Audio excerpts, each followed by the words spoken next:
Senator Hawley, are you on WebEx? I'll try Senator Sinema. Well, then I'll pick up the slack.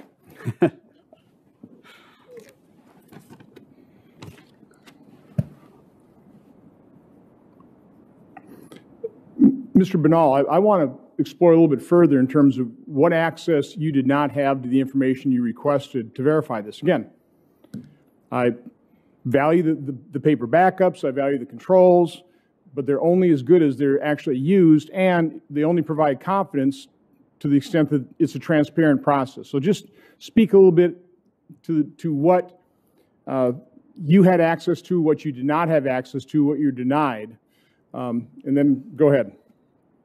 Thank you, Mr. Chairman. The very sad fact is that we were denied access to almost anything meaningful that would allow us to verify. Can you be specific? Absolutely, Senator. Let's talk about the paper backups on the electronic machines. We were denied any access to those except for from one machine in the entire state of Nevada. We were denied that access. That I wish I could have quoted Mr. Krebs when we were fighting our discovery fights at the, in Nevada, saying how important it was to get access to these. We couldn't see any paper backups, and on top of that, the printers on the machine were malfunctioning at such a high rate. We doubt that the paper backups were actually giving us anything of use anyhow. So these paper backups that are supposed to provide such transparency, we couldn't use them. We couldn't see them. We couldn't use they provided us zero transparency at all, except in one machine in the entire state of Nevada. Another example is the fact that we were denied any meaningful discovery in the case in order to go and examine the full extent of the voter fraud. For instance, even when we were able to subpoena the records that led us to discover those 4,000 non-citizens who voted, we couldn't put that into evidence because we didn't get them until the end of the discovery period, and then the court said, well, at that point it's too late. Our discovery period was essentially 3 days. And we were denied any meaningful opportunity to even use in our case the information that we got. And the court didn't even consider those things, unfortunately. We were denied, we tried to be able to understand the code of these machines, to be able to find out, for instance, as the chairman pointed out, whether machines were hooked up to the internet, whether any of that happened, be able to do a forensic review. We brought forensic experts all the way to Nevada, people that could have discovered this information, people that could have told us what happened with these machines, and we weren't allowed near them. We weren't allowed any forensic audit of it. Nothing that could have given us any transparency, because transparency is not political. That's what we've talked about here. That's what we were denied in Nevada, is any attempt to actually find out what happened. Here's the troubling thing, is one of the reasons that they said that we couldn't get transparency on this machine is because they're proprietary. The information, the coding was proprietary.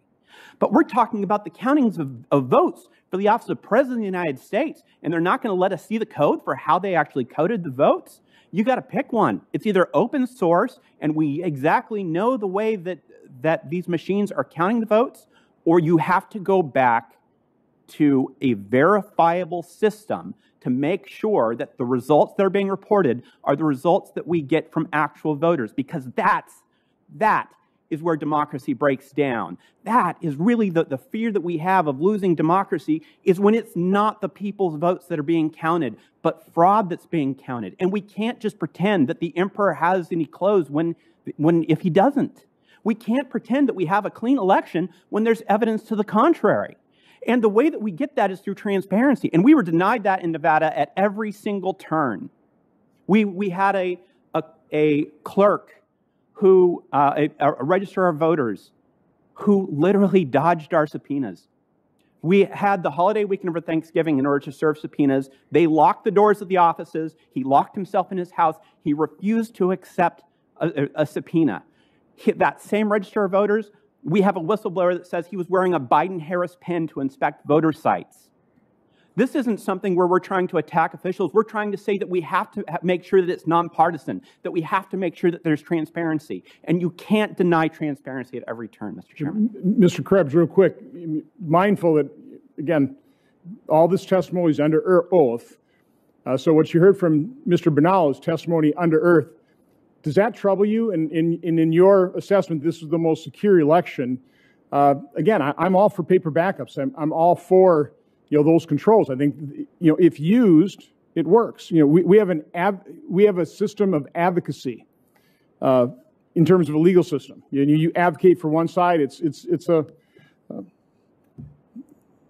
combative system, but both sides have to have information. Does that trouble you in terms of lack of transparency that Mr. Banal is testifying to under oath? I think a couple things here. One is that in Commissioner Palmer's opening statement, he talked about the certification process, the voluntary voting systems guides, the certifications that happen at the state level, the logic and accuracy testing of these machines, the parallel testing that happens the day of or during the election process, the sampling and forensic audits. We saw Georgia do that with a number of their machines to ensure that the hashes matched what they expected.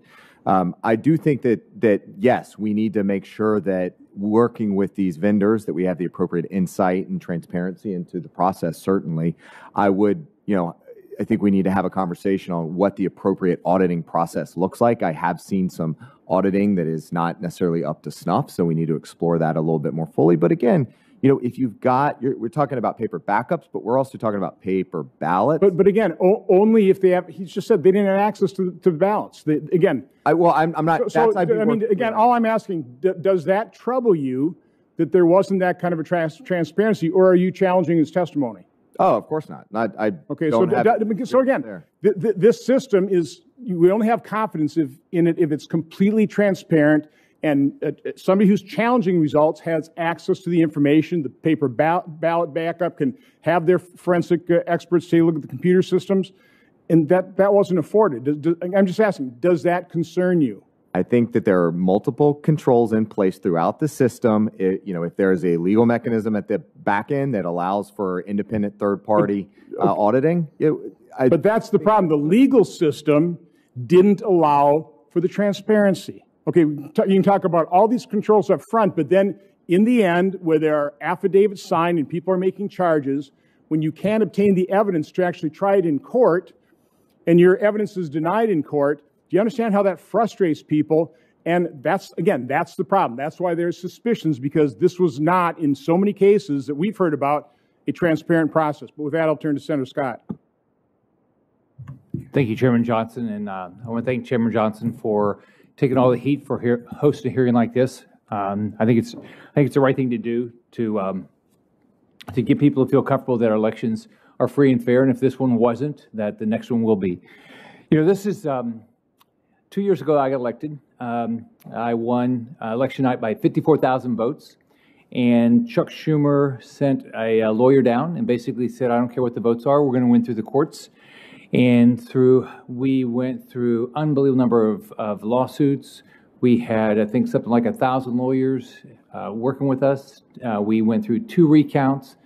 And he didn't care what the votes are. Chuck Schumer's goal was to win, and his lawyer was just to win through the courts. It didn't matter what the votes are.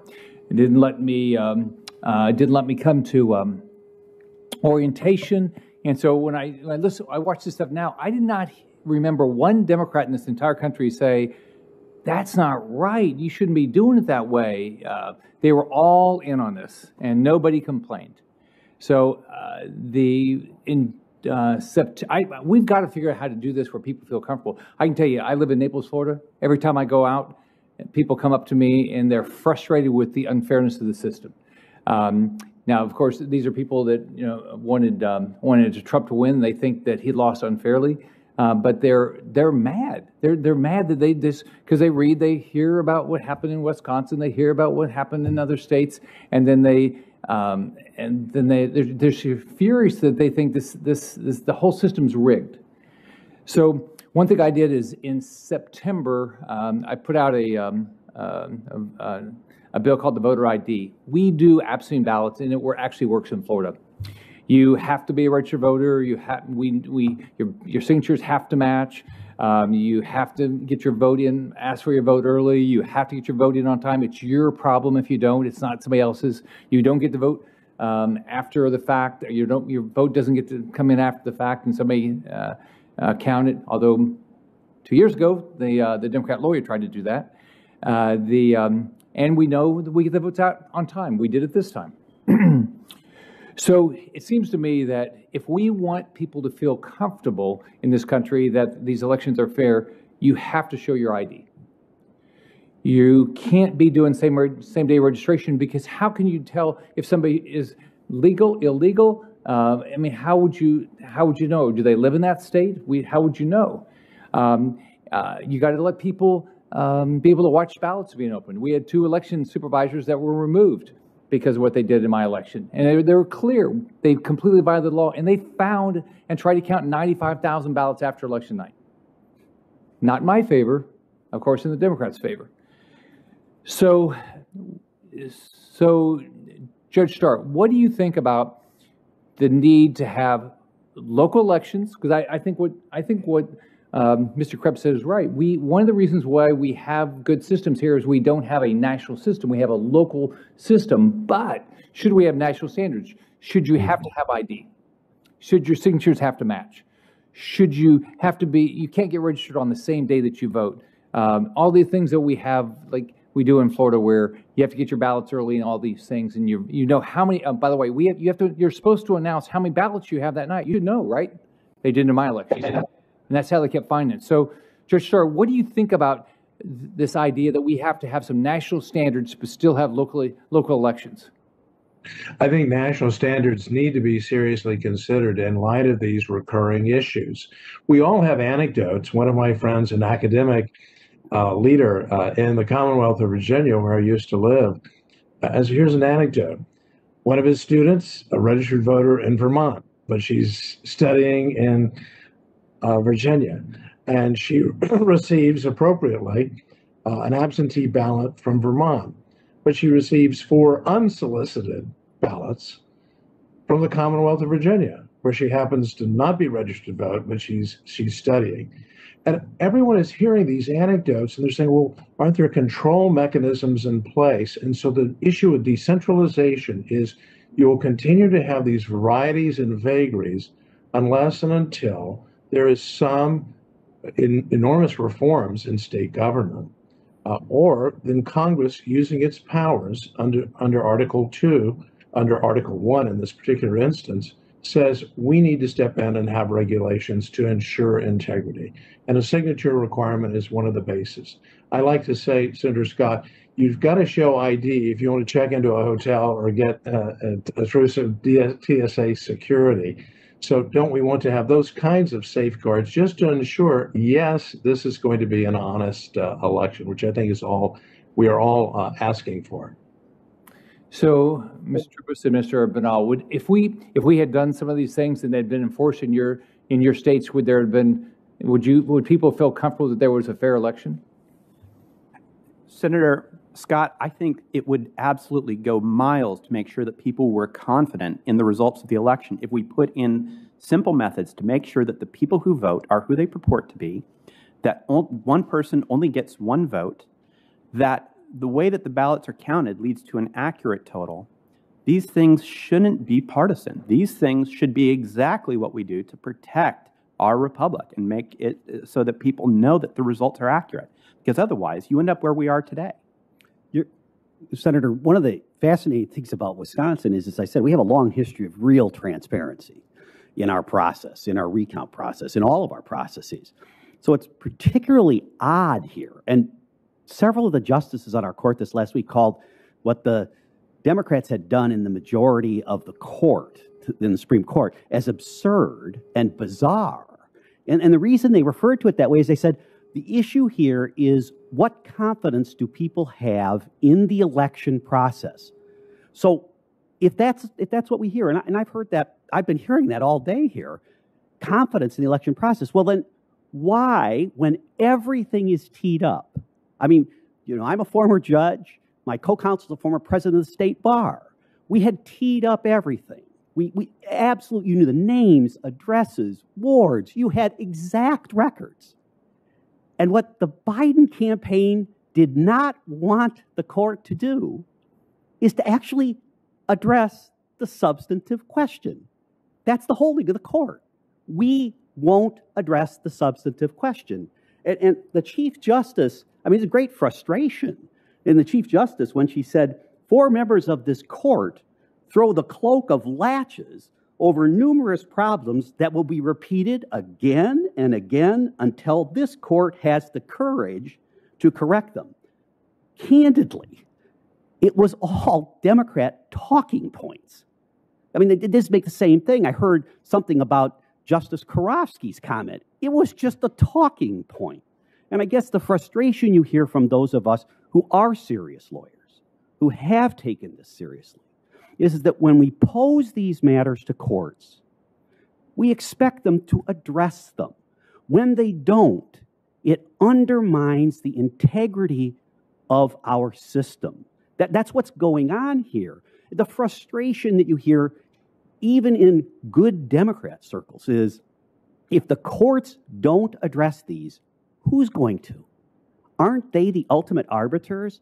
There's no dispute that the election would have turned out differently in Wisconsin if, according to our allegations and according to our proofs, the court accepted those, that the election result would be different. But instead of addressing the substantive claims, the Biden campaign argues, don't talk about them.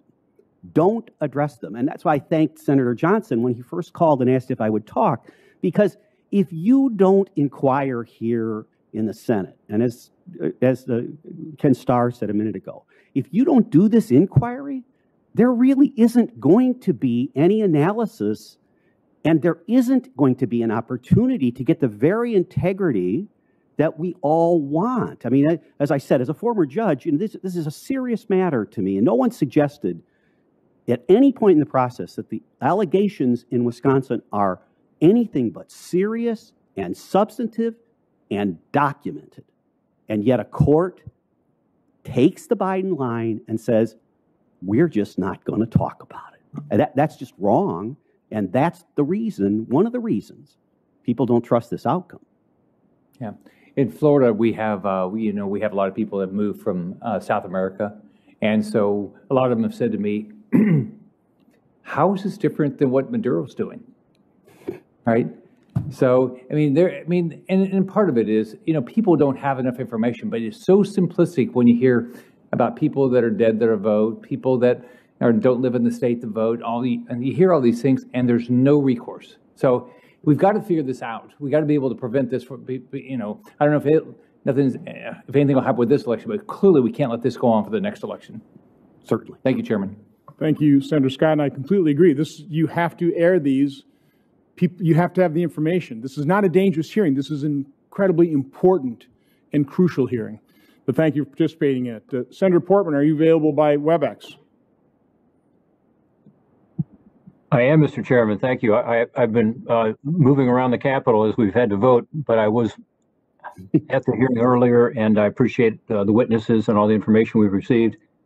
And, as I look at this issue and even watch some of the back and forth today between our colleagues, it seems to me that pulling this out of politics a little bit and having a bipartisan group that is more independent look at the issue is a good idea, in part because most of us don't believe that this ought to be something that the federal government usurps from the states.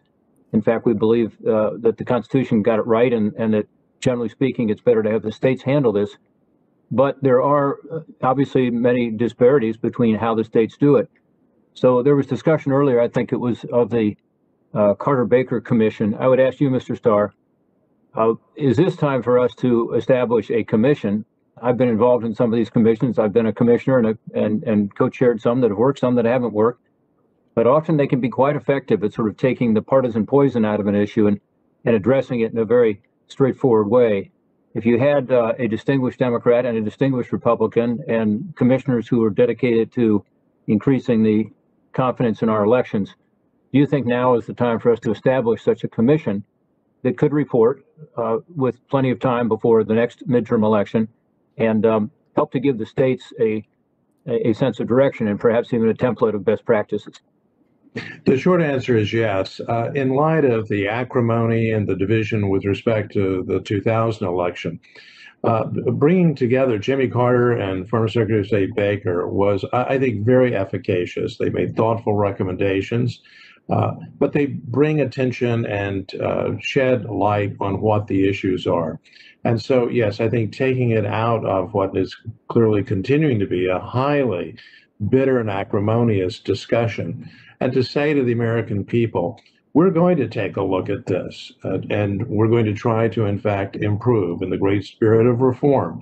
We want honest elections. Abraham Lincoln, the subject of the fraudulent mail-in campaign. Let's not lose sight, even though I'm thankful that foreign interference and so forth, and I very much admire Mr. Krebs and all that. But we're really talking about down in the boiler room, so to speak, of American elections, and that's where I think these reforms need to be and safeguards need to be in place. Well, thank you for that, and I'm looking forward to working with one of my Democratic colleagues to try to promote this idea. We've had some discussions of it already, and I think again today what we've heard is indicative of the degree of intensity on this issue and the need for free and fair elections. I think everybody agrees with secure elections, absolutely. And you mentioned Mr. Krebs. Chris, thank you for your service at CISA. I agree with what was said earlier about the fact that during your time there, you were instrumental in building up our defenses on the cybersecurity side. Particularly, thank you for working with Ohio Secretary of State Frank LaRose so well. Frank LaRose and you, I think, we're able to provide some examples for other states, as I understand it. You can speak to that. But we have in every county in Ohio the so-called Albert Intrusion Detection Monitoring hardware, which is designed to detect suspicious cyber activity. Can you comment briefly on the benefits of using this kind of detection and monitoring hardware and how it worked? Yes, sir. First off, I want to thank you for actually just the state of Ohio. For some reason, in my senior staff in my front office, two of my top 3 advisors happen to be from Ohio. So you're doing something right there. The Albert systems are intrusion detection. I'm going to put on my mask after you said that, since Harper had his Ohio mask on earlier. So the Albert systems are intrusion detection systems that effectively sit on the network, sit on the wire, that capture traffic, that we can work with our intelligence community partners and develop what's known as signatures, looking for known malicious activity or known interaction with suspicious IP addresses, just looking for bad interaction. And it gives us a good insight into what sort of behaviors may be happening on those networks. And they are actually pretty key after the 2016 election. Once we were able to get a sense of what was happening in Illinois, we could load up some of those signatures and then go do forensics. It is a passive system. It's a forensic system. Where we need to go, though, is building on the trust we've developed through the Albert sensors and through the ISAC and through the coordinating councils, to start deploying more advanced technologies. And I'm specifically talking about some of the endpoint detection and response capabilities that'll actually sit on a computer in a state and local office and be more of a real-time monitoring and mitigation capability. That's how we continue moving forward. We need the same capability in the federal government. We're not there yet, but we have to continue advancing. And I think Congress. Well, I'll stop. Yeah, Chris, and I, again, as you know, I've talked about this. I appreciate what you did for elections. I also am very concerned that our federal government is not up to the task generally, and that's another topic for another hearing, perhaps one where you'll be back to testify. But look what's happened just recently. In the last week, we found out that a very sophisticated group of hackers got into the computers of some of our most sensitive agencies, and so we obviously have a lot of work to do. And I'm not suggesting that CISA was at fault there. But on the other hand, I think we have not yet given even CISA adequate resources and authority to be able to handle all these issues, not just the election issues. But obviously, we have a huge problem right now with cyber attacks, and we don't know all the details yet. And I won't ask you to get into stuff you don't know about, but it was a massive cyber attack on federal agencies that undercut our national security. We know that. By the way, Senator Paul earlier talked about the fact that there has been some lack of understanding between what you testified to and what you stated as to the election being secure from cyber attacks and this notion that there were not instances of irregularity and fraud in this election, which of course there have been in every election in the history of our country, and there were in this election, and we've heard about some of those today. Is Senator Paul correct? And I guess I would slightly amend what he said. He said that your focus was just on foreign adversaries. My sense is your focus was not just on foreign adversaries, although you feel fairly confident that that did not happen this time. And obviously, based on what happened in 2016 with the Russians, this is good news. But also with regard to domestic cyber attacks, is that what your report was about? Is he accurate in saying that? Yes, sir. So, when you come into federal office, you pledge the oath to uphold and defend the Constitution from threats, foreign and domestic, and that's what we did. The focus of the statement, the joint statement, was security. It was secure. I think terms have been conflated here, alleging that we were speaking to the fraud aspect. We absolutely were not. We were talking about security, hacking, manipulation of these machines. That was the thrust of the statement. Yeah, I think that's very important to point out, and I think a number of people were confused about that, including perhaps some folks in the administration. Post-election, there's been a lot of talk about signature matching, and I'll end with this, Mr. Chairman. I know we're getting over time here, but in Ohio, what we do is, and we've been doing this for 15 years quite successfully, we send out an application for an absentee ballot. It's then a no-fault absentee. That's how I vote. But you have to send in an application including a signature. Those signatures are checked. Then the signature on the actual ballot, once you receive the ballot, you send that in. You have another signature, that's checked. And then, of course, the two are compared. They also, in Ohio, have access to other signatures if there is some confusion as to whether it might be the right person or not. Could you, Mr. Krebs, or others, perhaps comment on that system? Is that a good way to ensure that you have the protection that we all want to have, that the person who requested the ballot is an eligible voter, and that the return ballot was completed by that same person? Not an expert on the system. Seems reasonable to me. Anybody else want to comment on that? Sir, this is State Representative Frank Ryan. I would tell you that that is a good system, and that would alleviate a significant number of the concerns that I had in the election. And based upon some of the comments that were made by many of the senators and the testifiers, I would indicate that we saw a major problem with the dot-com bubble in 2001, which led to the Sarbanes-Oxley bill, much of which is the basis of my testimony today. Then in 2008 and 2009, we had the crisis that happened in the banking industry with the no documentation loans. We saw how that worked out and led to the Dodd-Frank bill. I would hope that would happen in 2000 elections and in the Abraham Lincoln election, in this most recent one in 2016 and 2020, there would be similar legislation that could help us restore the confidence that people have that there's some degree of uniform perspective about the requirements that each of the states needs to be able to comply with. What Ohio is doing would have alleviated a major amount of the concerns I had when we had a Supreme Court that decided to legislate from the bench. And Mr. Chairman, if I may say just a word, and that is, I think what Senator Portman, you have identified is a best practice. And it certainly qualifies as one of the things that perhaps a commission, if one is founded, could say, we have canvassed the entire 50 states, and here are the best practices. The recommendations could be based on experience as opposed to simply theoretical constructs. Let's just see what has worked in the various states with reputations for honesty and integrity. Yeah, that would be the objective. Thank you, Mr. Darn. Thank you, Mr. Chairman, for your indulgence. Thank you very much, Senator Portman. Now, on behalf of the chairman, I'm going to recognize myself. So thanks to the witnesses for being here. I just want to say how important it is that we're having today's hearing. Let me just give you an example why. Yesterday, I'm from the state of Missouri. Yesterday, I was talking with some of the constituents back at home, a group of about 30 people. Every single one of them told me that they felt they had been disenfranchised, that their votes didn't matter, that the election had been rigged. These are normal, reasonable people. These are not crazy people. These are reasonable people, and who, by the way, have been involved in politics. They've won, they've lost, they've seen it all. These are normal folks living normal lives who firmly believe that they have been disenfranchised. And to listen to the mainstream press and quite a few voices in this building tell them after 4 years of nonstop Russia hoax, it was a hoax, It was based on, the whole Russian nonsense was based on, we now know, lies from a Russian spy. The Steele dossier was based on a Russian spy. After 4 years of that, being told that the last election was fake and that Donald Trump wasn't really elected and that Russia intervened, after 4 years of that, now these same people are told, you just sit down and shut up. If you have any concerns about election integrity, you're a nutcase. You should shut up.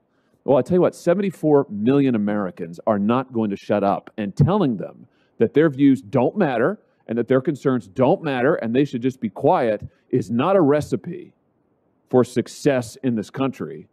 It's not a recipe for the unity that I hear now the other side is suddenly so interested in after years of trying to delegitimize President Donald Trump.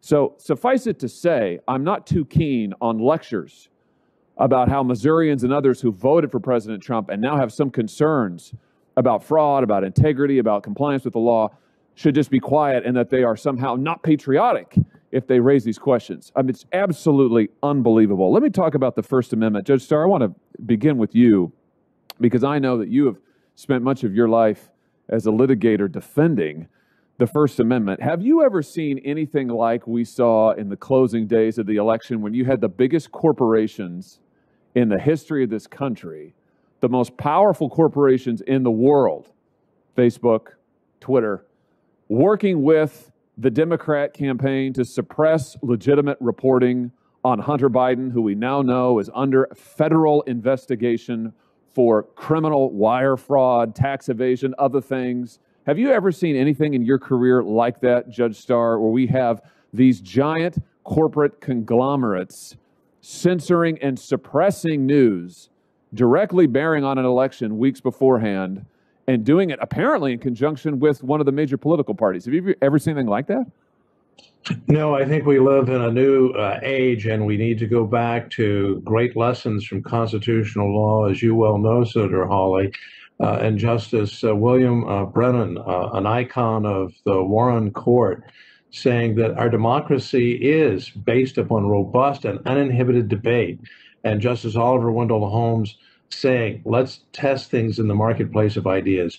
You can't test ideas and theories unless you allow the marketplace of information communication to flourish. Well said. I agree with that 100%. And, you know, it's an extraordinary thing not to be able to get. I've had Jack Dorsey, Mark Zuckerberg under oath. We've asked them, did you coordinate with the Democrat campaign? How was it that within minutes of this story breaking, that both of those major corporate giants decided that they would suppress this story and exactly what the Biden campaign wanted them to do? They won't answer questions. I've asked the FEC to determine whether or not this was an illegal campaign contribution on the part of these corporate entities. And I just can't fathom why anybody who cares about free speech in this country would be fine with these mega corporations controlling what people can and cannot say and trying to intervene in a presidential election. Let me ask you, Judge Starr, about something else. Let's talk a little bit about mail-in balloting.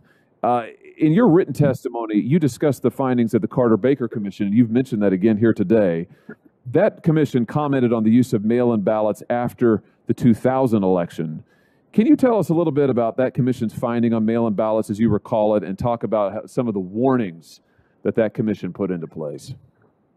Yes, the commission was referring to absentee ballots, but of course, in light of what has happened in this presidential election, we're now talking about the unprecedented use of mail-in ballots.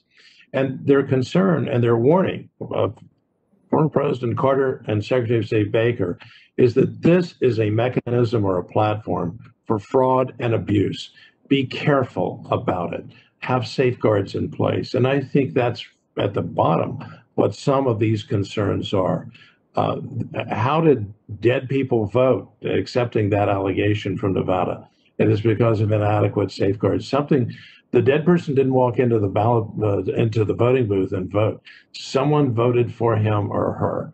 We have to have those safeguards in place, and that's what the commission was saying and issuing that fervent warning that it may get worse in a deeply divided country. In 26 states, as I understand it, when it comes to mail-in voting, Judge, 26 states now in this country allow third-party ballot harvesting of mail-in votes. That's where you can pay a third party to go distribute the ballots. And you can't do this in my home state of Missouri because we have control similar to those in Ohio that Senator Portman was talking about. But in other states, 26 states, you can pay a third party to go distribute the ballots. You can pay a third party to pick up the ballots. There's no chain of custody there.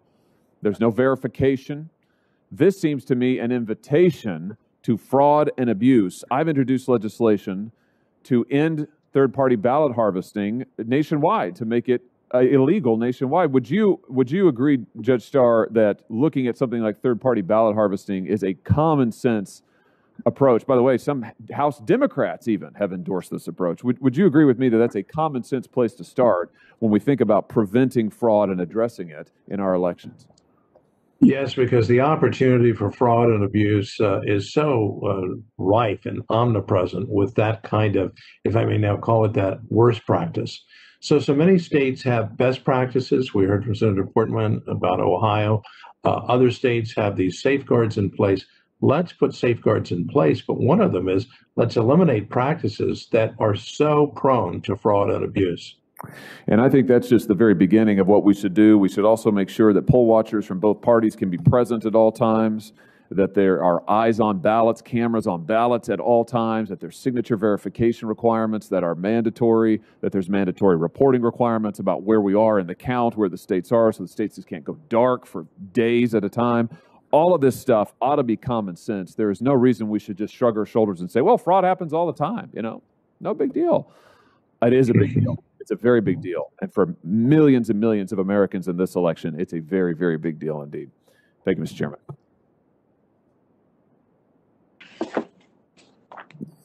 Thank you, Senator Hawley, for your questions and for standing in. Based on one question and the answer from Judge Starr, I just want to read from my opening statement from last hearing. In his reflections on progress, peaceful coexistence, and intellectual freedom, Russian dissident Andrei D. Sakharov wrote, quote, "The second basic thesis is that intellectual freedom is essential to human society. Freedom to obtain and distribute information, freedom for open-minded and unfearing debate, and freedom from pressure by officialdom and prejudices. Such a trinity of freedom of thought is the only guarantee against an infection of people by mass myths, which, in the hands of treacherous hypocrites and demagogues, can be transformed into bloody dictatorship. Freedom of thought is the only guarantee of the feasibility of a scientific, democratic approach to politics, economics, and culture."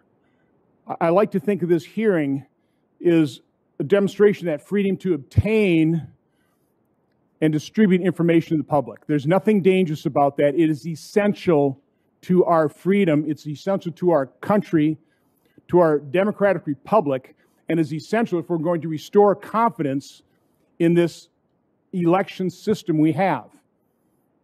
We have to do this. We can't ignore the problem. The first step in solving any problem is admitting you have one and then dealing with it honestly, gathering the information. This hearing, as all my hearings have been a problem-solving process, first gathering the information. That's what we're trying to do here today. Senator Sinema. Thank you so much, Mr. Chairman. You know, the 2020 Arizona election was a successful election, not for any one party or individual, but for our democracy, and as a demonstration of the will of Arizona voters. A record 80% of registered voters participated. Arizonans are independent. They vote for state and federal representatives they trust to be honest, who they believe will fight for and uphold Arizona values. This record turnout number is also a testament to the work of Arizona election officials who not only ensured our system worked and our laws were upheld, but did so while ensuring that people could safely participate in the election during the pandemic as voters and volunteers. Arizona has had some sort of absentee voting by mail for over 100 years. In 1992, the Arizona legislature and governor, in bipartisan fashion, made it easier for Arizonans to vote by mail by no longer requiring a reason to participate. Our vote by mail system has a number of safeguards to ensure safe elections. Ballots are mailed out 28 days prior to the election, and each ballot has a tracking mechanism. We use tamper-resistant envelopes, and ballot drop boxes have specific security requirements. Election staff are trained to authenticate signatures, and a voter is contacted if the signature cannot be verified. Arizona also has severe criminal penalties for ballot tampering or for throwing out someone's ballot. In 2018, when I was elected to the United States Senate, nearly 80% of Arizona voters voted early, most of them by mail. In 2020, that increased to 88%. That's 2.9 million votes moving through the postal system in Arizona. Arizona's postal workers put in long hours, many working 65 hours a week for weeks on end, to ensure that ballots got to voters and were returned by state deadlines so they could be counted. Even though many postal facilities in Arizona are short-staffed right now, these essential workers didn't shy away from the challenge or the need to protect our democracy. Arizonans know it takes time to count our votes and determine election winners. When I was elected to the Senate, I was declared the winner 6 days, but it took 12 days to finish counting the votes. Now, that's not an indication of fraud. It shows that election officials are following the law and counting all the votes. That's how elections have worked in Arizona since our state adopted widespread mail-in voting. And it's how things worked in Arizona again in 2020. Our elections this year produced bipartisan results, where members of both parties won elections. Arizona's statewide elected officials from both parties have also confirmed that our election was fair, just, and without fraud.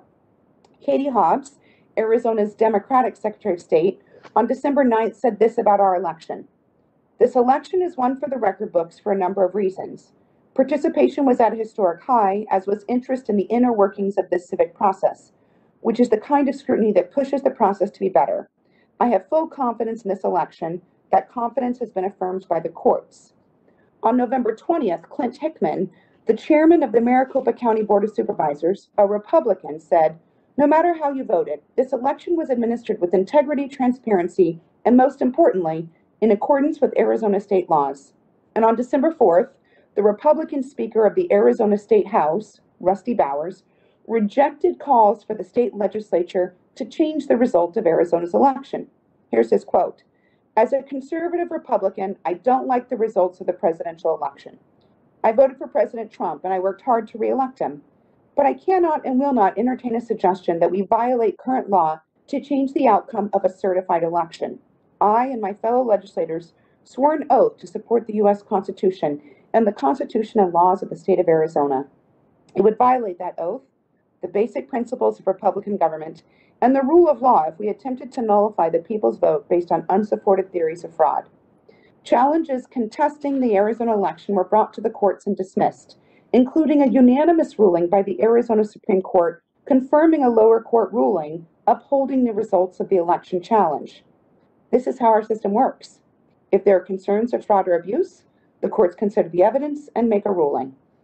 Now, I have a few questions for Mr. Krebs. During your work at the Cybersecurity and Infrastructure Security Agency, did you find any evidence that disputes the statements I shared from elected officials regarding the integrity and fairness of the 2020 election in Arizona? No, ma'am. More broadly, what evidence can you offer to support the idea that the election across the country, not just in Arizona, was fair and secure? Again, it's those layered security controls that are in place before, during, and after an election. The thing that I always like to point back to is that increase of paper ballots across the country and the ability to then conduct post-election audits. In Arizona, I believe it was a 2% audit. In Georgia, they did a risk limiting audit that then triggered a full hand tally. The outcomes were consistent, 5% audit in Wisconsin, 2% audit in Pennsylvania. Those are the sorts of things that give you confidence in the process when you can go and recount the ballots over and over and over. What lessons should we learn from the 2020 election as we plan for future elections?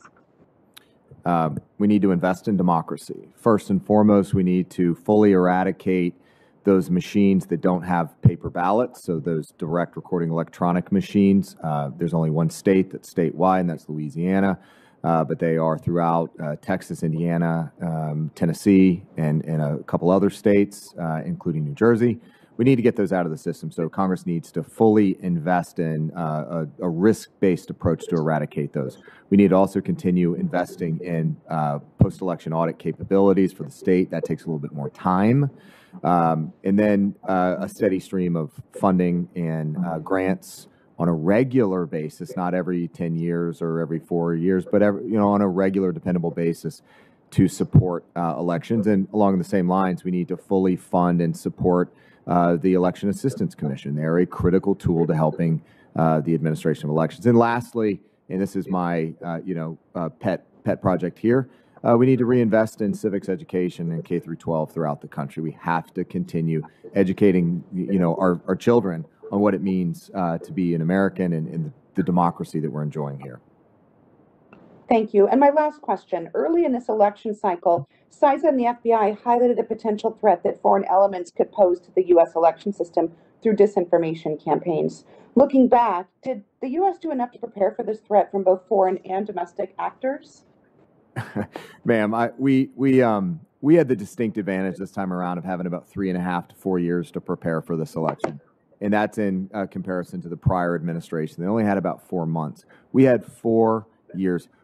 I know my team, we took every moment of the day to think through any number of scenarios. I've talked about it often that I was paranoid, that we were looking for every angle that we possibly could. And I think that ultimately benefited us from a preparation perspective when it came around, and that we had a full range of scenarios we'd work through that we'd improve security at the state level.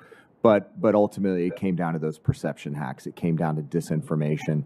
And I think rumor control was an incredibly valuable tool that we need to think about from a government-wide perspective, how rumor control, I've said rumor control as a service, how can we use rumor control to help ensure counter disinformation on the vaccine for COVID as it rolls out? Those are the sorts of things we need to be thinking about. Thank you. Mr. Chairman, I overextended my time. I yield back and thank you for your indulgence. Well, thank you, Senator Sinema, for participating. I do want to just warn Mr. Palmer and Mr. Ryan, first of all, apologize for not having maybe any questions directed your way. I will, at the tail end of this, we have another quick round of questions here. Senator Peters has some.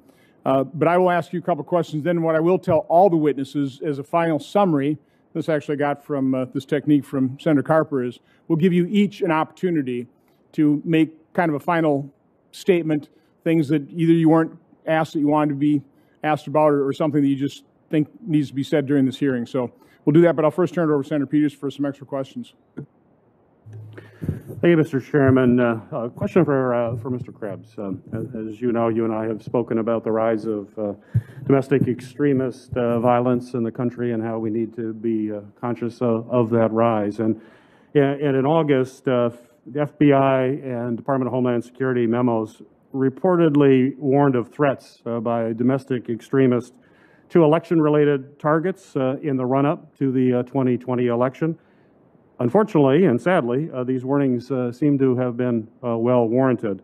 Since President Trump's false claims of widespread voter fraud, local election officials across the nation have faced harassment. Some of them have faced death threats against themselves and their families. In Michigan, our Secretary of State had protesters surround her home while she was decorating it with her young child to get ready for Christmas. According to local law enforcement, many of those folks were armed. They were repeating some of the president's false allegations of widespread fraud in an intimidating way. And after speaking out defending the integrity of the 2020 election, it's my understanding that you and your family also faced threats. In fact, it required us to take some and make some arrangements for your security to be here today to testify in person. On December 1st of this year, a top Republican election official, Gabrielle Sterling, in the Georgia Secretary of State's office, held a news conference urging President Trump and Republican lawmakers to stop attacking Georgia's election system with baseless claims of voter fraud. And in that news conference, Mr. Sterling said President Trump was, and I'm quoting Mr. Sterling here, quote, inspiring people to commit potential acts of violence, end of quote, and that, new quote, someone's going to get hurt, someone's going to get shot, someone's going to get killed, end of quote.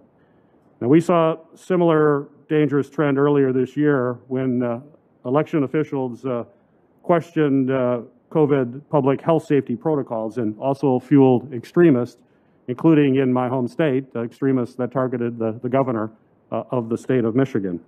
So my question for you, Mr. Krebs, particularly given the fact that you've faced some of this, do you believe Mr. Sterling's statements are overstated, or that unfortunately that real-world violence stemming from dangerous claims can indeed be a realistic concern that we should be conscious of? Absolutely. He himself received a number of threats, and he has continued to receive threats, as I understand it. Secretary Raffensperger down there has. I've continued to receive threats. And I think, and it's not just the heads of, the principal level people, the directors of the offices. He was having IT contractors that were receiving death threats. We're seeing stoking of fires that is completely unnecessary with claims that are, I'm not even talking about some of the court cases.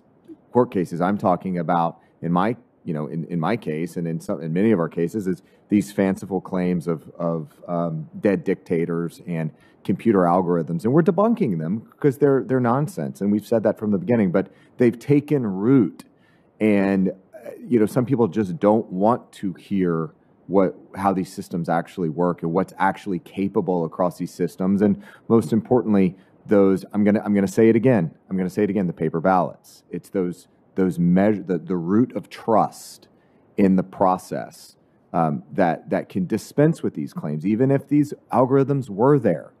They didn't work, but they're probably not there. So we've got to move past this. In these cases of threats, they need to be prosecuted.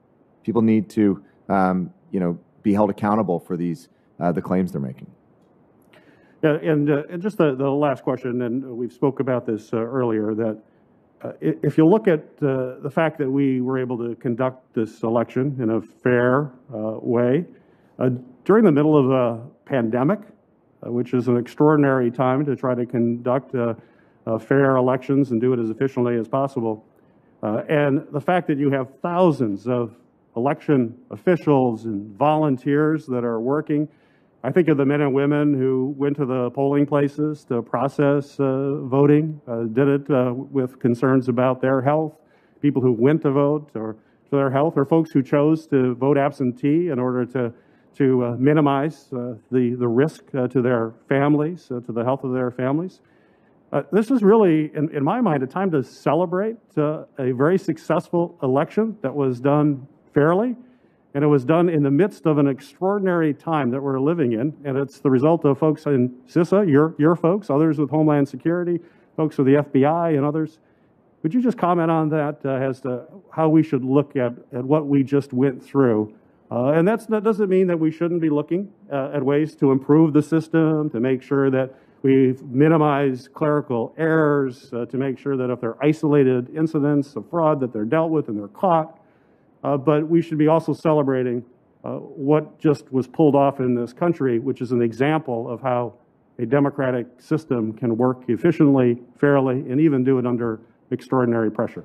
I absolutely agree with the earlier conversation about the need for a national conversation about how to improve trust in the elections. I think, things I've even recommended about eliminating the DREs and having more audits available after the election. And that's going to require, again, that policy conversation. It's going to require investing in democracy. But we do need to recognize the fact that this was a historic election. We had 100 million voters by November 3rd. That shows that people wanted to get out there and vote. They wanted to participate in this process. And all along, we have hundreds of thousands of election workers out there that, as you pointed out, as I said in my opening statement, that risked their lives in a global pandemic to make sure that we could all get out there and vote. So we need to support them. I have significant concerns that the targeted violence against these election workers is going to have a chilling effect on turnout of election workers in the future. If there's no election workers, it's really hard to do an election. So we need to think about that and how to counter that going forward. Thank you. Thanks, Senator Peters. Now, this is a number of times we've talked about threat and violence against election workers, which obviously nobody on this committee condones at all. At all. I certainly hope there's not an inference in all this discussion that this hearing is going to spawn some of that. Anybody listening to this hearing, do not engage in that. Okay? I wish Senator Paul were actually here to talk about his scrape with threats and violence in the political realm. They're in a terrible position in this country where you have this level of threat across the political spectrum. Nobody should condone it. Certainly not this committee, certainly not this chairman. But that's what I think this hearing is about, is to provide the information, talk honestly about it, take a look at allegations. If they can be explained, take them off the table. There's plenty that as we were doing our preparation for this hearing, we were able to take off the table. But that's what this is about. This is about information, obtaining it, the freedom to obtain it and disseminate it. Information. With that, I'll turn it over to Senator Carper. Thanks, Mr. Chairman. And again, our thanks to our witnesses. You've been patient, been here for a long time. Those of you that are here personally and those that are connected from afar. I mentioned earlier I'd gone to Ohio State. Fortunately, nobody in my family ever graduated from college. I won this Navy ROTC scholarship. I got to go to college, and the first in my family, I think, to graduate from college. And when I got to Ohio State, I found out there's a little town just north of Columbus called Delaware. And so my 4 years at Ohio State, I'm thinking of Delaware. I'm thinking, it's a little town just north of Columbus. And then I found out later on it's a state. And when I finished up my active duty at the end of the Vietnam War and moved from California to Delaware to get an MBA, I learned that on December 7th, 1787, December 7th, 1787, Delaware became the first colony to ratify the Constitution. And then 12 others followed suit, and we ended up with a country that prevails to this day. A little bit of a student of the history, I know we all are, but one of the things I learned about the framers, the Constitutional Convention up in Philadelphia, just north of where my wife and I live, our family lived just north of Wilmington, is they disagreed on a bunch of stuff. They disagreed on about probably the hardest thing for them to agree on, as it turns out, was should there be a judiciary? Article 2, I think it is, but should there be a judiciary? And if so, who's going to pick the judges? And they argued and argued for days, weeks, trying to figure it out. And somebody came up with the idea and finally said, it shouldn't just be the Senate, it shouldn't just be the House. It ought to be the president to appoint with the advice and consent of the Senate. And so they voted on it, and they voted it down. And they, whenever they'd run into an impasse up in Philadelphia, they would bring in faith leaders to come in and pray for wisdom for our framers. And they did that again. And they debated some more for days, and finally somebody said, why don't we just go back to that earlier idea and vote on it again? And they did. And they adopted clause that says the president shall nominate with the advice and consent of the Senate those who will serve lifetime terms. Quite extraordinary. As our judges. Is it a perfect solution? No. We've been wrestling for 200 some years, figuring out what is the advice and consent of the Senate. What's that really mean? And we just in recent months, we've been wrestling again with that. But it's an imperfect solution to a very real challenge. And that is that we're going to have disagreements and we're going to have disputes that need to be resolved. We need some, this is before, I was talking about football earlier. In baseball, they call balls and strikes. But the framers, they didn't have baseball to talk about, but they knew they needed somebody to call balls and strikes and to have a system that most people say, well, that's fair and reasonable. Well, we've needed folks judges, federal judges and others, to be able to call balls and strikes. In all these litigation, 61 instances around the country, 61. And they've done that. And some people like the results and other people don't. And I think what I want to, two points to make in closing is, before I have to go to another meeting, but one of those is at some point in time, we have to say enough's enough. It's time to turn the page and let's get about our nation's work. Here this week, and we're just voting on the floor, and people are talking to me about negotiations are going on this COVID package, on digesting the climate change and ways that create jobs, all kind of stuff that's in play. Literally right now, it's an exciting time to be in the Senate, and I'm encouraged by that.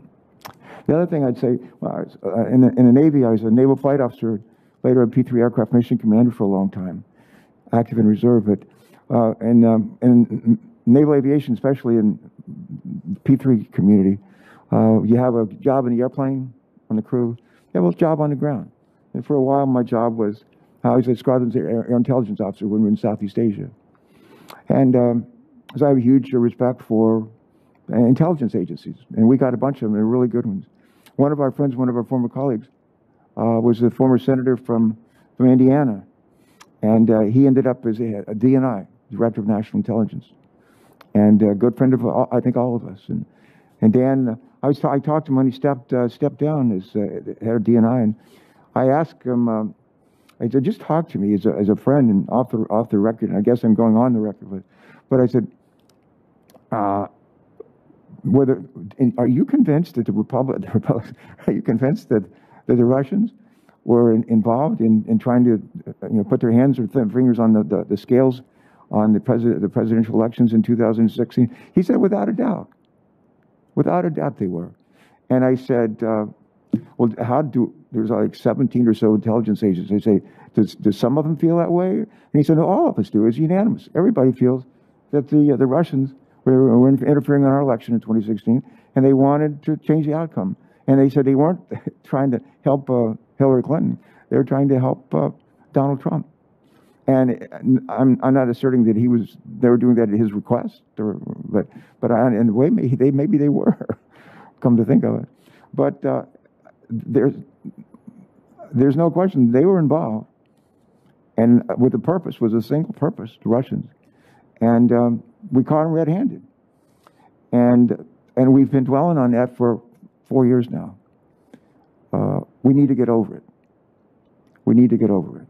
I respect enormously the work of our intelligence agencies. I think we all do, but we need to put that in the pandemic. We need to put that in our rearview mirror. And if we're ever going to put this pandemic in the rearview mirror, we got to figure out how to provide vaccinations timely, promptly, correctly to about 250 million Americans. If we don't vaccinate kids under the age of 7, there's 250 million Americans. We got to get vaccinated not once but twice in the right sequence. Good record keeping. Got to convince about 30% of the people in this country that it's safe to do this. We have to set an example for that. We got a lot of work to do. If we do that, we'll be on our way coming out of this recession and on our way to better days ahead for our country and for the people who really are counting on us. So I'd ask us to keep our eye on the ball. Well, let me close with, Mr. Chairman, if I could. We only have 3 counties in Delaware. The southernmost county is called Sussex County. And there's a town in Sussex County called Seaford, which is famous for being the first nylon plant in the world. It was built in Seaford, Delaware. And they had like 4,000 people working there from World War II up until about 10 years ago. And there's a church close to the plant there. It's a Methodist church. And the minister used to be there as an old guy, Reverend Reynolds, whose son was a Republican state rep and a football coach and a great guy.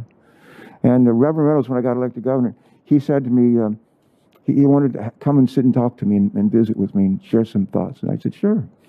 And everybody's known in our lives, I'm sure a chairman or ranking member, people that we've known in our lives, they're just wise.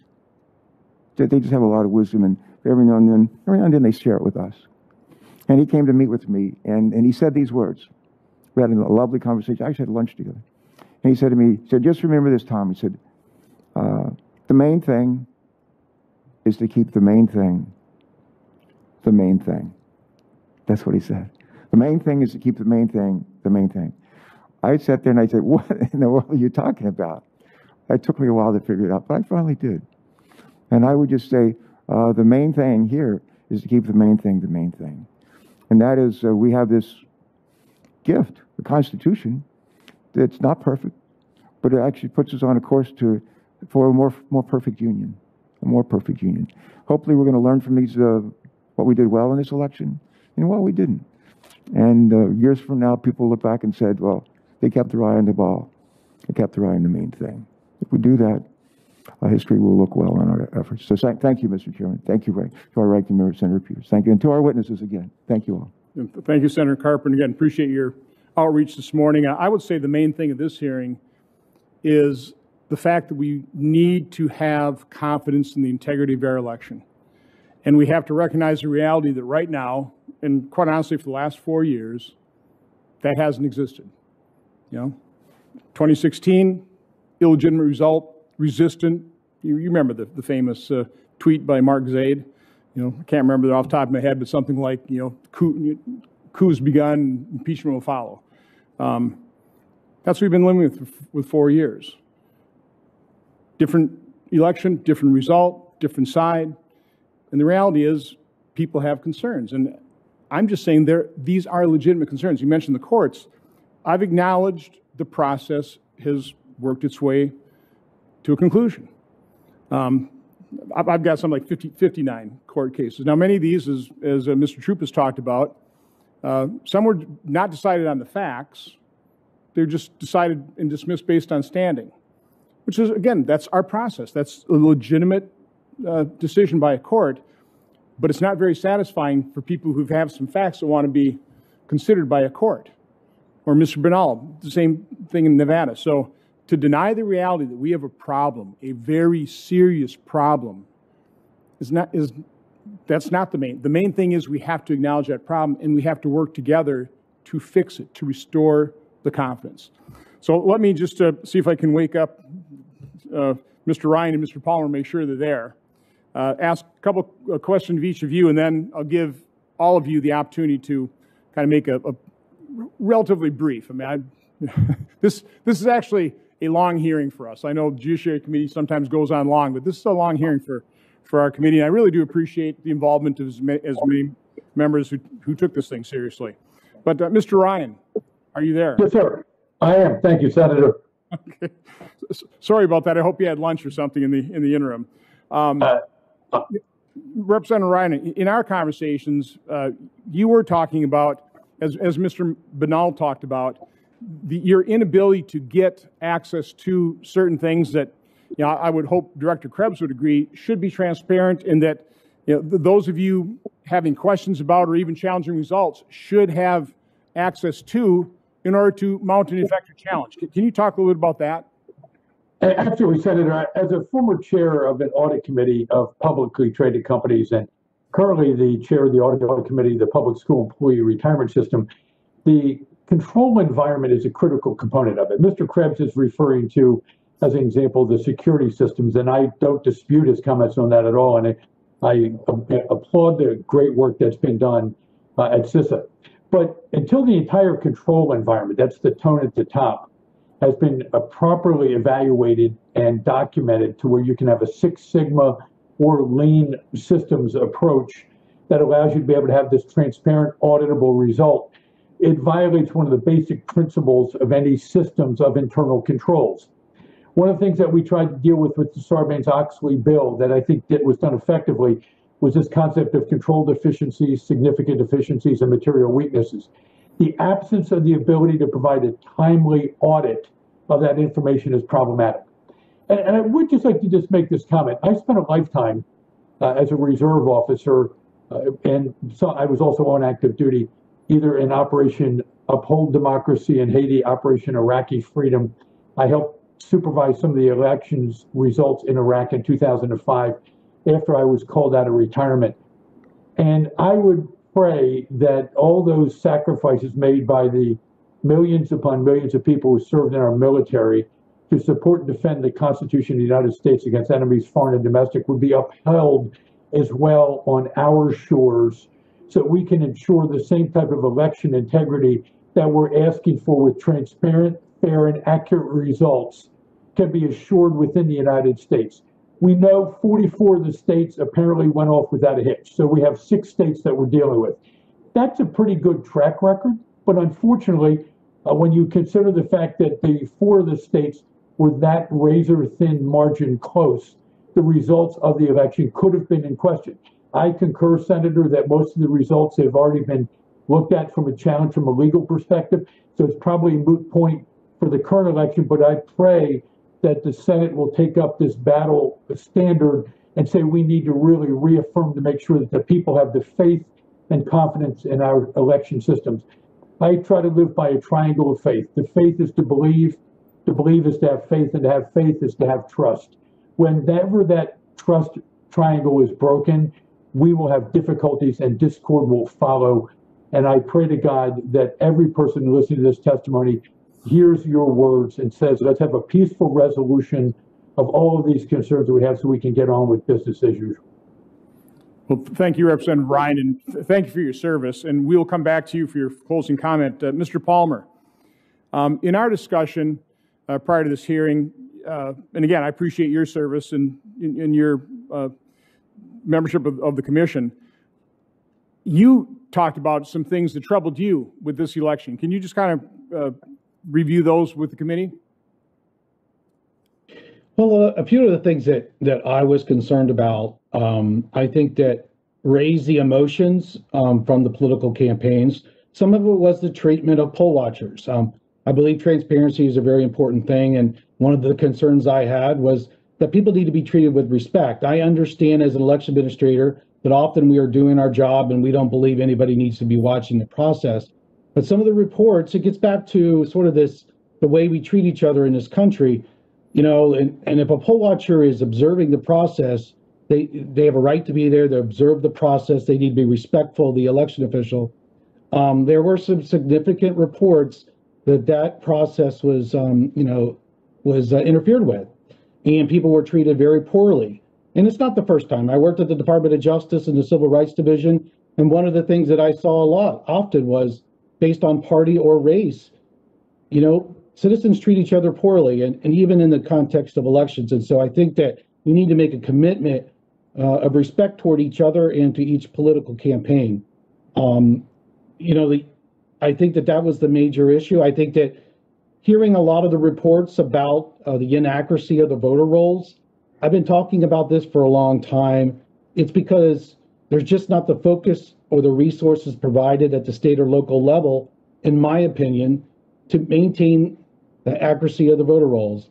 I think that a lot can be done in a nonpartisan way, in a very smart way with technology.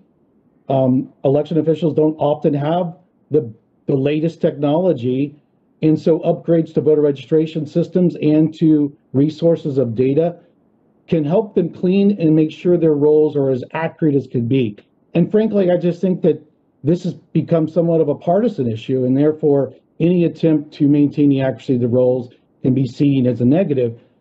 This is what happens, is that if you have highly inaccurate rolls, then there's perception of fraud. Sometimes there's actual fraud. We actually see that. And it may not change an election except in a close race, but our job as administrators to make sure that there is no fraud and mitigate and minimize any irregularities. That's the goal. Only with technology and resources and a commitment to doing it will we see those instances decrease. And that's I believe technology and resources are some bipartisan ways to decrease that, sir.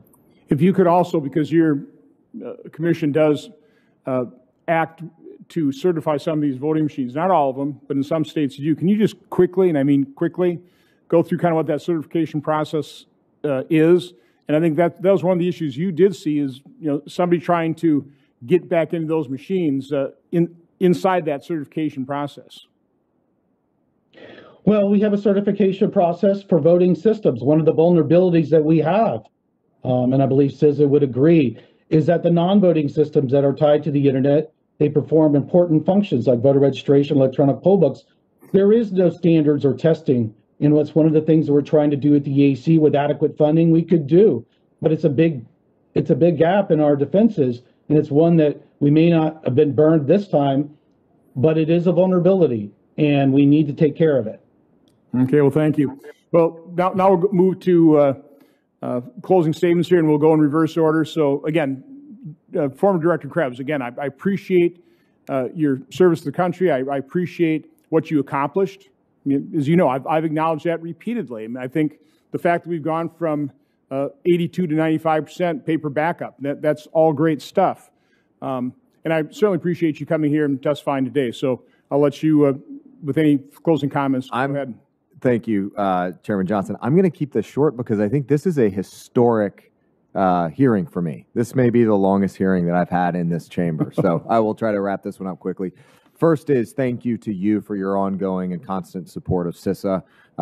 You were key in getting us across the finish line in the Senate and ultimately in November of 2018. So thank you for your leadership there, supporting other key initiatives for the agency, including the administrative subpoena bill. So thank you for that. Just a quick comment to the team at CISA, if they're watching, it was an honor to lead. Thank you for that opportunity to lead you. You've got a great future ahead of you. Keep at it. And then lastly, thank you to the other witnesses for showing up today, and thank you for what they do. But again, thank you to your leadership here, and good luck. Although maybe based on the retention issue, you might encourage him to stay a little bit longer, but I'll do that. Mr. Bernal. Thank you, Mr. Chairman. We cannot ignore voter fraud away. We can't just wish it away. Unfortunately, that's what the media these past weeks has been trying to do. In the most biased reporting I think I've ever seen, where even in headlines, they try to claim that the evidence I've seen with my own eyes is somehow not there. We can't wish it away. It is just simply right now a gaslighting attempt on America. This is real. This happened. We have to address it. We cannot intimidate the problem away. Rightfully, much testimony today has talked about why it's so important that government officials, election officials, not be intimidated. But myself, the lawyers on my team, volunteers, whistleblowers, there's a number of people who have stood up for this fraud that have faced similar death threats, similar intimidation, similar harassment. I don't pay it a lot of attention because no one is ever going to intimidate me away from pursuing the truth, pursuing the law, representing my client. But we need to make sure that other groups that are out there that are encouraging the intimidation of lawyers, even from threatening to go after their bar cards on one side, going after their clients, or going after their safety or their lives, that cannot stand either. We cannot stonewall it away. I talked briefly about some stonewalling attempts. One other that we ran across in Nevada is that we had Postal Service employees that we knew of that were directly told to deliver ballots to undeliverable addresses. That is what resulted in ballots being littered all across apartment mailrooms and trash cans everywhere. And they were told in many instances to deliver ballots to undeliverable addresses. And the United States Postal Service, they obstructed our ability to get that evidence in our case. We lost one of our 15 depositions because the United States Postal Service actually obstructed that. It raises the question with all this stonewalling that we encountered. What do you have to hide? And I think we know in this case what there is to hide. I said in my opening statement that government by consent of the governed is hard to win and easy to lose. That's why it's so important that we take this so incredibly seriously. Senator Hawley told a very important story about his constituents, and I ask all senators to think about their constituents, to think about how you're supposed to tell your constituents to turn out to vote if they don't know that it's their vote that's going to matter, that they don't know that their vote is going to be canceled out by the fraud of somebody else. Their vote's going to be diluted by these irregularities. We can't pretend that this problem didn't happen. It did. This is the United States of America. We don't run from that. We fix it. We have to use every arrow in our quiver to fix it because it did happen. And it's now on all of us to make sure that we fix it. I really appreciate the committee's time and the chairman's time. Thank you. Thank you, Mr. Bernal. Representative Ryan. Senator, thank you very much for candidly, your courage in having this hearing. If I could just conclude with these comments. Our nation is at a crossroads. No matter what happens with any of the work that is being done relative to looking at this, since probably about the year 2000, and apparently even went back as far as 1787, although I wasn't there for that particular meeting, shortly thereafter, but not that one. The consent of the governed will determine whether or not they believe in the results of any election. It has gotten significantly worse. It's one of the reasons I ran for office and was elected in 2016, obviously later in my life. We have to examine the processes from start to finish. CISA has done a phenomenal job in so many different respects, and under the concerns relative to COVID-19, I actually recommend using the CISA standards. And for all the poll watchers, all the poll workers, the directors of election, God bless them for the great work that they've done. By the same token, there's a point in time now where we as a nation have to sit back and say, we have to solve these problems. We have to take a look at the entire process from start to finish and the ability of people to interfere with those election results. The ability of the person to be able to change the system of control so that we can no longer rely on it.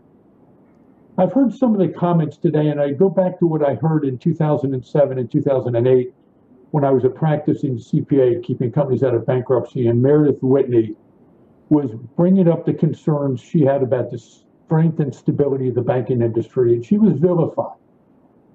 Michael Lewis, when he wrote The Big Short, was vilified. The assumption was that no documentation loans were not dangerous. Ignore that concern that both of them had, nothing to be concerned about. Shortly thereafter, there was a triggering event and the housing bubble burst, and the United States was thrust into one of the worst issues that we've had to deal with financially in a long time. Many states are still recovering.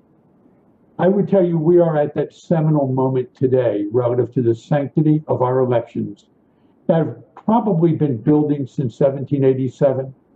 But now is the time for all of us to sit back and say we need to not vilify one another.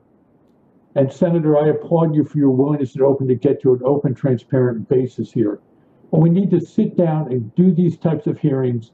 As much as the Band-Aid being pulled off may be painful, we need to expose these concerns so that people, the 150 million people who voted, can once again feel with confidence that the election process works and their vote mattered. Senator, thank you for your time and for the great work of your entire staff. Well, thank you, Representative Ryan, for your testimony and your service to this country. Mr. Troupas. Senator, thank you very much. I want to say that right off the bat that I'm honored to represent the president. I was honored to get the call, but I'm not naive. One of the reasons I was called is because virtually every major law firm in this country and in this city refused to represent the president, not because of the lack of merit of his claims. We've certainly demonstrated there's merit, but because of the cancel culture, because of the environment that has been created by the left that has intimidated lawyers. So they can't be here. They're not here because from the giant law firms, precisely because they were ordered by their management committees and others that you cannot take those cases. And the reason you cannot take those cases is because our clients or the Democrat Party or the incoming administration will remember that and they will hold it against you. That's a sad state of affairs. As a former judge, I was so incensed by that I took the representation. That was the ultimate reason I took that representation. And I've heard a lot today about what went on afterwards, as if these latest threats are coming from the right. Remember why and how this started after the election. We need to have faith in our court system. We have to acknowledge that the court system has been deeply intimidated by the left, just as the lawyers have been intimidated. And that is a sad, sad state of affairs. And I so much appreciate, Senator, that you're holding these hearings, because otherwise, as we're finding out all over the country, these items just disappear. Number two, I wanted to say, as I've said throughout my testimony, that one of the reasons people are doubting the election is because the other side here, the Biden campaign's primary defense is don't hear the evidence. Don't let them litigate. Don't have a court rule on the substance. Let's be honest, that's what's going on. And so that's why the public doesn't trust this outcome. It's not about the president. It's about what the other side is doing to intimidate and force people not to listen, not to take the evidence. I've heard lots of fancy words here today, but if you give transparency, if you let the issues come out, and I've represented Republicans and I've represented Democrats, and at the end of the day, lawyers do their job when it is in the open and we are able to present the evidence. And I so appreciate the fact that you, a non-lawyer, is taking on this task here. But finally, and I have to say this, we had 4,000 people volunteer from everywhere in the country to come to Wisconsin to participate in the process. We had over 2,500 volunteers over a 10-day period take their own time, their own money, come from all over the country. And they came and they attended the recount and they participated.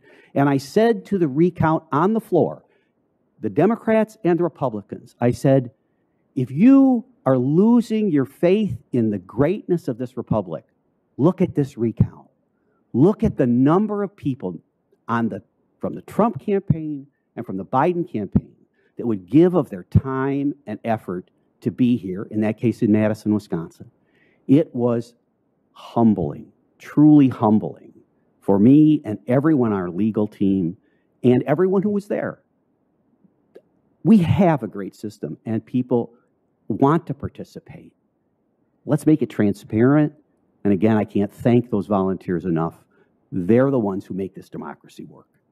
Thank you, Mr. Troopers. And I noticed Mr. Banal shaking his head when you were talking about the fact that lawyers from large law firms were more than discouraged. They were actually prevented from representing the president, which is kind of a sad state of affairs. I'll also say, storefronts in big cities didn't board up their windows in anticipation of a Vice President Biden victory. Commissioner Palmer. Thank you for the opportunity to testify today. I will make a few comments. The EAC is looking at holding a series of hearings and to issue a report on some nonpartisan recommendations. There's going to be a lot of policy disputes around the country in state legislatures, and that could be debated back and forth about what's the best policies on certain areas. But we as the election administration community want to do better. We understand that oftentimes there are flaws in the way we administer elections. It happens in every election. We could always do better.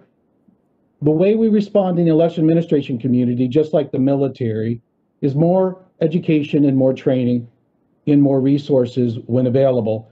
And that is really the recipe, I believe, moving forward, is if you want to improve the performance of election officials and their election workers within an office and our poll workers, it will take a commitment of time, resources, and training to do so. And the EAC is prepared to do that free to localities if with appropriate funding. I think that is really my solution, thinking back to my military days. Whenever there was an issue, more education and more funding, more training. Thank you, Commissioner Palmer. Thank you, Commissioner Palmer. Judge Starr, you are leadoff hitter. Now you're batting cleanup here. So thank you for hanging in there. You have some closing comments. I think the bottom of the order, Mr. Chairman, but thank you. Thank you for your leadership. In a real sense, today's hearing has been a tribute to the Constitution. I love Senator Carper's comments about December 7, 1787, and the idea to form a more perfect union. And this hearing has been in that spirit. I'm also reminded of one of President Lyndon Johnson's favorite quotes from the prophet Isaiah, "Come, let us reason together." And I think this has been a time of reasoning together and listening in the great traditions of the United States Senate. So let me close with words that I heard with my own ears from United States Senator Alan Simpson, now the tender age of 89 in retirement. And when he was addressing in his valedictory at the Kennedy Institute of Politics, which he headed for 2 years, he told the audience, and it was in very hushed tones, because whatever your politics were, Alan Simpson was a great man and recognized to be that. And he closed with these words: "In politics, if you don't have integrity, you don't have anything." And what this hearing is trying to do is to how can we, in fact, promote not just confidence in government, but how can we, in fact, promote the integrity and honesty which is at the bedrock of the kind of government in whom we can trust. So thank you for the honor of appearing before the committee. Well, thank you, Judge Starr, for your participation, for your service to this country. I do want to make a comment. We spoke to, and we were very appreciative of the fact that the Dominion Systems, Edison Research, AP, a number of people we spoke to prior to this hearing. Now, they didn't all participate, but we will leave the record open, and I encourage everybody we spoke to and people that we didn't. If you want to input information into this record, you've got a couple weeks to do it, and I encourage it. And our staff will look at that, and we will vet it. We'll call you. We'll ask questions. This hearing is not dangerous. What would be dangerous is not discussing this openly and frankly with transparency. This is a problem that we have to acknowledge and recognize and solve together. And we're only going to do that with information. So I'm soliciting information. Okay, this is only part of the process. There was oversight before this hearing. There needs to be oversight after this in the next Congress. Hopefully I can work with Senator Carper, who I think we all recognize has done a pretty good job of outreach here and some pretty bipartisan words here. So I'm hoping that's how we can move forward, because I truly think as Americans we share the same goal. We all want a safe, prosperous, secure country, state, community. That's what we want. We want to be able to raise our children in safety and freedom. And the way it works in this country is through participation in the democratic process. So I think everybody in this panel wants to make sure that we have good participation. We encourage citizens to participate. We also want every legitimate vote to count. But we should be every bit in favor of making sure that every vote is legitimate. And that's what this is all about. If we can put the controls in place and actually act on them.